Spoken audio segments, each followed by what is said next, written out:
Over the course of the last 10 years, Queen and Adam Lambert have accomplished something that was previously thought to be impossible. They have managed to preserve the towering legacy of Freddie Mercury while simultaneously writing a new chapter in the history of rock music. It is not through imitation, not solely based on sentimental attachment. Nevertheless, by means of resounding stadium tours, performances that evoke strong feelings, and a profound appreciation for the music that refuses to fade away. Initially conceived as a daring experiment, this collaboration has since developed into one of the most successful legacy projects in contemporary music. Queen's songs, which were written several decades ago, are now being performed by a frontman who honors the spirit of Mercury without attempting to replace him. These songs are shaking arenas across generations. This is not an act of tribute, but rather a continuation of what was done. Something that refused to come to an end. When Freddie Mercury passed away in 1991, it was as if the curtain had finally come down on Queen's career as a touring force. An elemental presence, Mercury was operatic, defiant, dramatic, and untouchable. He was not just a vocalist, he was an elemental presence. Because of the way in which his voice and charisma formed the essence of the band, the concept of Queen playing without Freddie seemed inconceivable from the beginning. This was a fact that Brian May and Roger Taylor struggled with for a number of years. There were sporadic partnerships that came and went, but nothing proved to be truly lasting. The music continued to be played on the radio, in movies, and in popular culture, but Queen's live performances felt like a forgotten chapter. Afterward, a broadcast event occurred that completely altered the situation. The arrival of Adam Lambert, who never was anticipated. When Adam Lambert initially entered the realm of Queen, he did so not as a planned successor, but rather as a fan. His performance on American Idol, in which he sang Queen songs, demonstrated something that is quite uncommon. Not only did he have a jaw-dropping vocal range, but he also had a genuine appreciation of the drama, swagger, and theatricality that are embedded in the music. It was not Lambert who imitated Mercury. He did not smooth out the rough spots. On the contrary, he embraced the operatic power, the flamboyance, and the emotional extremes that are required by Queen's songs. When May and Taylor encouraged him to perform live with them, there was an instantaneous relationship between the two of them. Most significantly, it had a genuine feel to it. This was not about trying to replicate Freddie Mercury's performance. It was about coming to terms with the fact that no one could. Instead, it was about making the decision to walk with his shadow.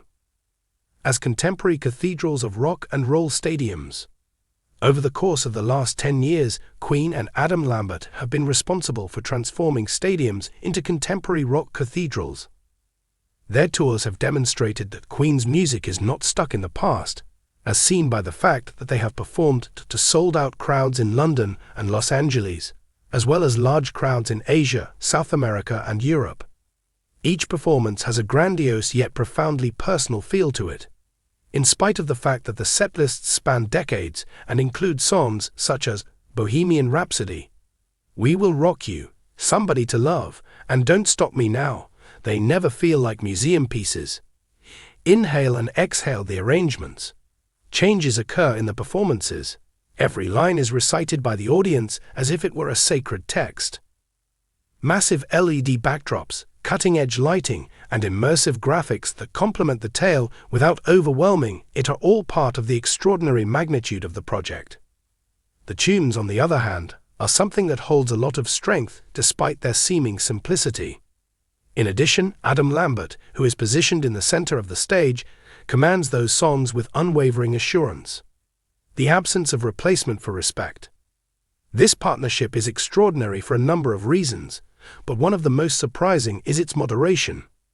It is never acceptable for Queen and Adam Lambert to act as if Freddie Mercury is not absent. In point of fact, his existence is acknowledged on a consistent basis.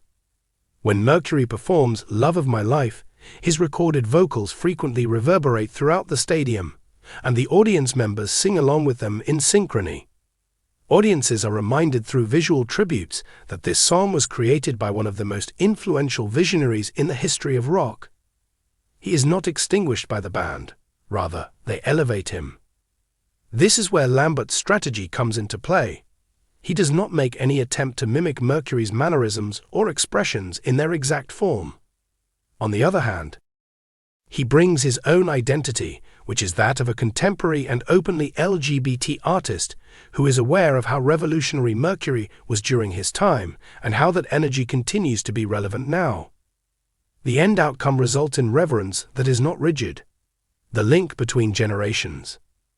It is possible that the most significant accomplishment of Queen and Adam Lambert is the way in which they have successfully bridged generations. At their performances, you will encounter fans who first heard Queen on vinyl standing next to teens who are discovering the band through streaming services, biopics, and social media. Families bring their children. Relatives bring their grandchildren with them. Over the course of time, the music evolves into a common language. Older fans bring back memories of Mercury's heyday, including the excitement, the revolt, and the feeling that rock music could be both cerebral and wild. The concerts bring back those nostalgic feelings. Queen resonates with younger audiences in a way that is cinematic, new, and larger than life, in a manner that very few contemporary acts are able to emulate.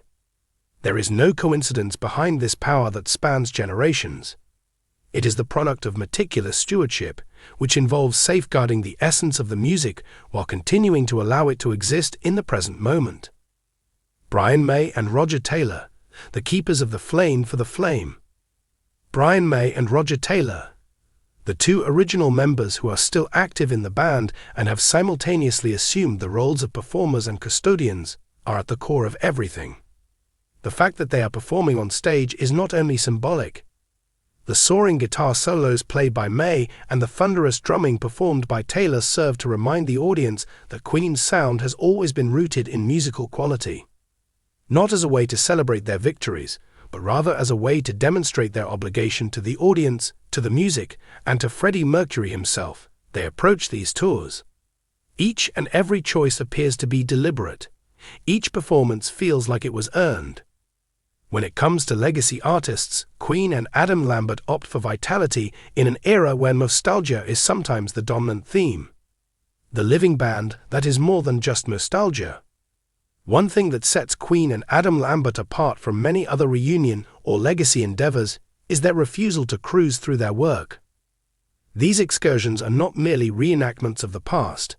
They are events that need complete dedication from everyone on stage, since they are high energy, vocally demanding, and emotionally charged. In particular, Lambert possesses an unwavering capacity for endurance.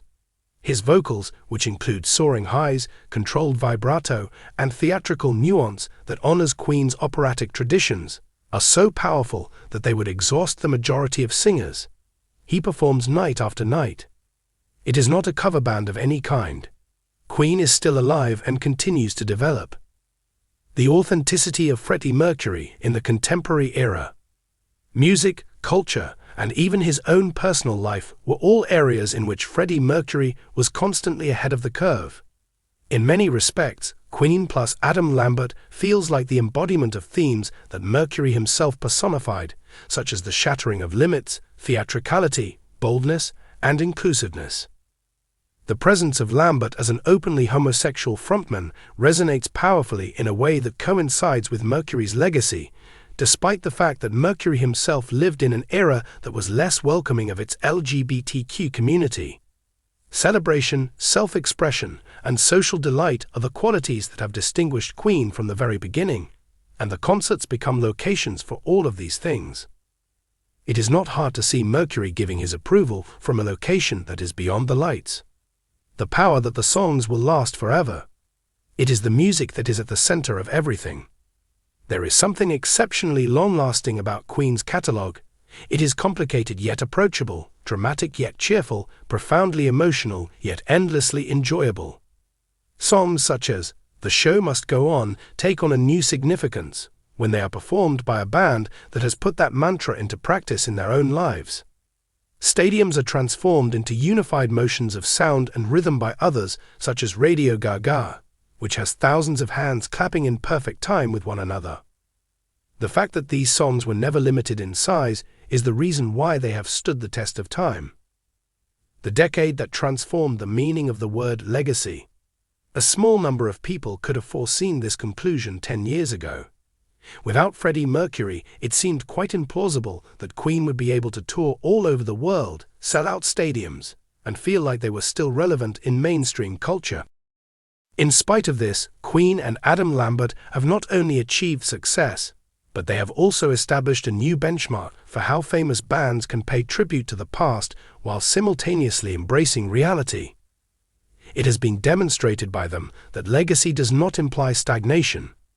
Stewardship is what it means. It is a symbol of bravery. Having enough faith in the music to allow it to breathe is what it means. As the show continues, the lights go down at the conclusion of yet another show that was completely sold out, and the final notes reverberate into the night. But one thing is still abundantly clear. Queen's narrative did not come to an end in 1991. The band continues to do what it has always done best, which is to continue to make people feel alive. This is accomplished through the vocal of Adam Lambert, the guitar playing of Brian May, the drumming of Roger Taylor, and the unwavering presence of Freddie Mercury's soul. Not only have Queen and Adam Lambert been able to preserve a legacy over the course of the past 10 years, they have demonstrated that legends do not disappear. They progress throughout time.